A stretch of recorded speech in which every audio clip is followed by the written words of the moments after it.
ඈතින් දැකලා හිත පහදවාගෙන ශ්‍රද්ධාව උපදවාගෙන දෙව්ලොව ඉපදිච්ච අය ගැන නෙමෙයි සදහටම සංසාර සාගරෙම සමු අරගෙනම ගියපු පිරිසේ සීමාවක් නැහැ කියලායි සඳහන් කරන්නේ. එහෙමනම් වැන්දොත් කොහොමද? පිදුවොත් කොහොමද? හුණු ටිකක් කාලේප කළොත් කොහොමද? අතපතු ගාලා දැම්මොත් මළුව කොහොමද? ඒ තරම් ආනිසංසයක් තව කොහෙන් ලබන්නද කියන කාරණාව අපිට හිතන්න මෙතන ඉතුරු කරලා තියෙනවා අපි ප්‍රඥාව මෙහෙවල.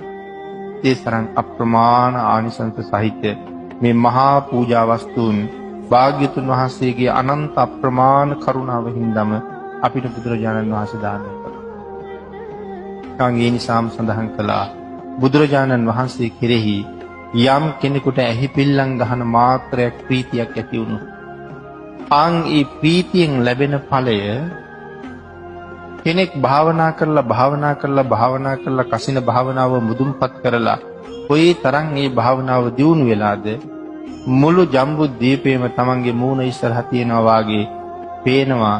මුළු ජම්බුද්වීපේ පුරාම ඉරක් පැවුවා වගේ ආලෝකයක් පතුරවන්න තරම් හැකියාවක් ඒ භාවනාව දියුණු කරපෙන්නක් තියෙනවා.